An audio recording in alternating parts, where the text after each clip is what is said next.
Hello and welcome back to Instagram for Bosses. I'm Andrea and my mission is to simplify Instagram marketing so you can consistently attract ready to invest clients without posting every day or living on your phone. I want to start today's episode with a question, and I want you to answer it honestly just to yourself before we go any further.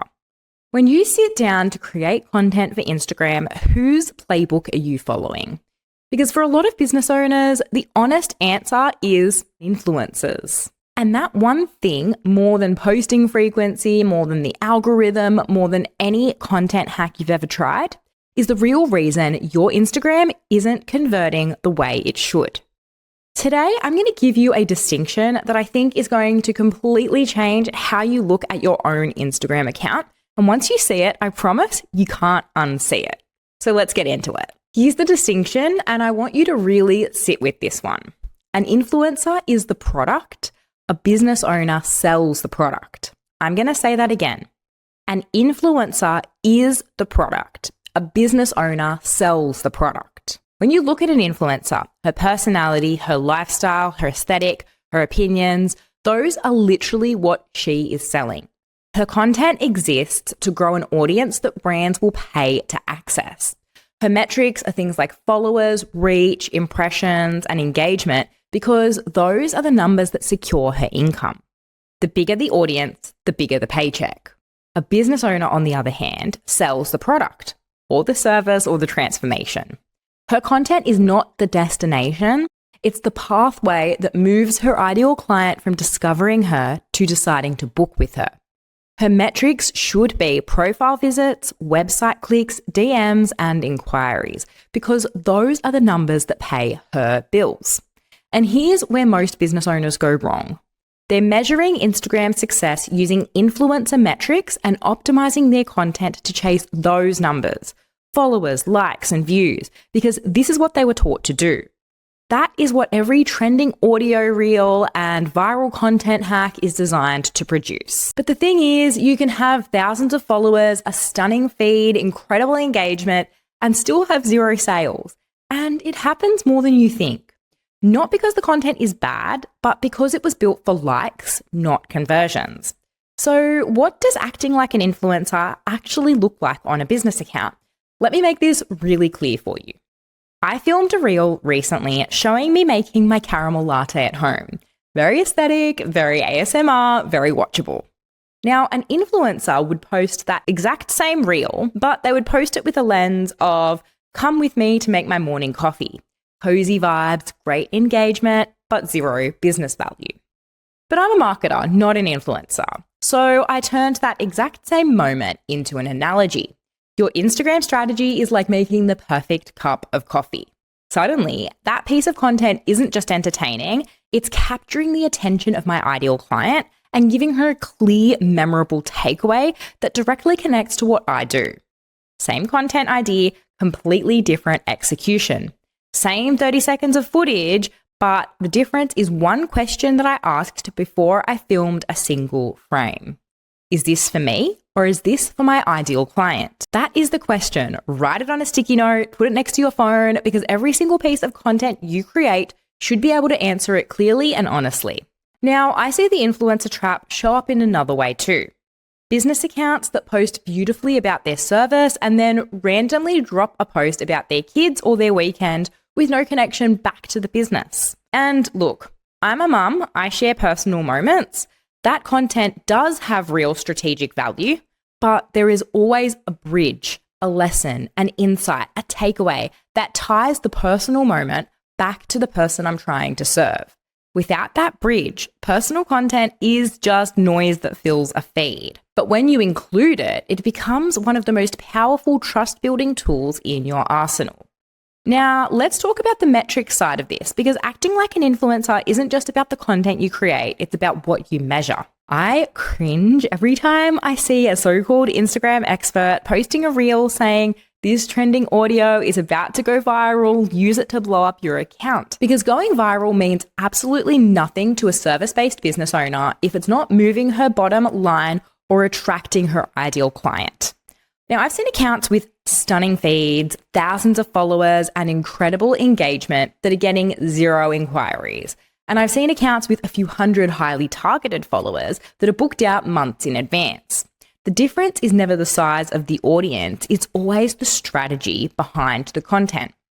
Likes and comments give you a dopamine hit. Yes, they feel good. They feel like proof that something is working. But for a business owner, the metrics that actually matter are the ones that signal buying intent. Things like profile visits, website taps, DMs, and inquiries.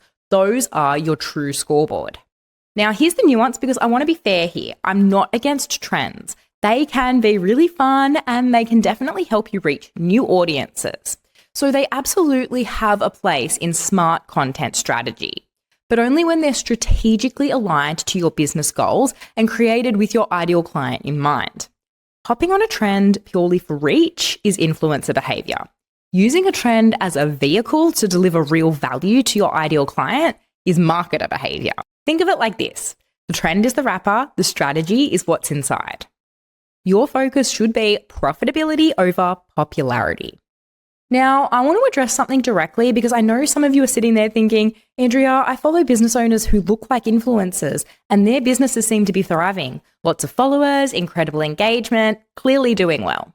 But here's what most people don't realize. A lot of those accounts are making the majority of their income from brand sponsorships and platform revenue shares like Reels bonuses, not from selling their core service. Their business model is the influence.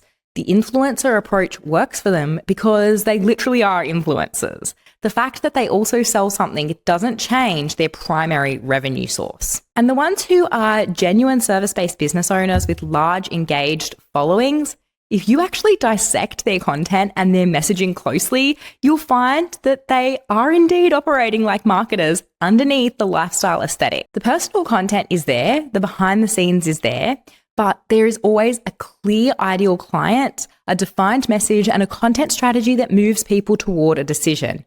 It just looks effortless because they're so good at it. That is the standard worth aiming for, not their follower count, their strategic clarity.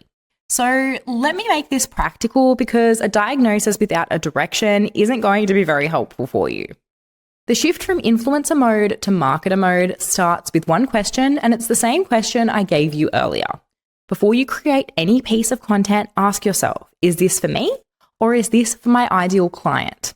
If the honest answer is it's for me, then you need to find the bridge, the lesson, the insight, the takeaway that connects your personal moment to something your ideal client genuinely needs to hear. That bridge is the difference between content that entertains and content that converts. The second shift is your scoreboard. Stop obsessing over your follower count and stop optimizing for likes. Instead, start tracking the metrics that tell you your ideal client is moving closer to a decision. Things like profile visits or website taps after a piece of content goes live, or DMs from people who found you through a post. Those numbers tell you whether your Instagram is actually functioning as a business tool. And the third shift is the question you ask about every piece of content before it goes live. Not, will this get engagement? Not, is this on trend? But will this attract my ideal client and bring them one step closer to working with me? When that question drives every content decision, everything changes. So here's what I want to leave you with today. The business owners who are genuinely winning on Instagram right now are not the ones with the biggest followings or the most viral reels. They're the ones who are crystal clear about what their Instagram is actually for. They understand that Instagram is a strategic inquiry channel and every single thing that goes on it should be working toward that goal. You're not an influencer, you're a business owner, and your Instagram should reflect that in every single thing you post. Before I wrap up, I want to leave you with two things. If you've been listening to this episode and you're not completely sure whether your Instagram is set up to generate inquiries, I want to invite you to take my free Instagram assessment. It takes less than 3 minutes and it'll show you exactly where the gaps are in your current strategy and what you should focus on first. The link is in the show notes, so go take it now while it's fresh in your mind.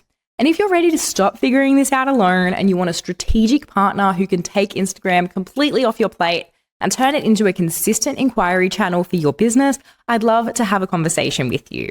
Book your free strategy call and we'll look at where you're at, where you want to be, and whether we're the right fit to work together. That link is also in the show note. Thanks so much for tuning in today. If this episode resonated, take a screenshot and share it on your Instagram stories. Don't forget to tag me at Andrea Marie Creative because I love seeing who's listening and chatting with you over there. And if you haven't already, make sure you're following the show so you never miss an episode. And if you really want to make my day, leave me a rating and review because it really helps the show to grow and reach more business owners. I hope you have an amazing week and I'll catch you in the next one.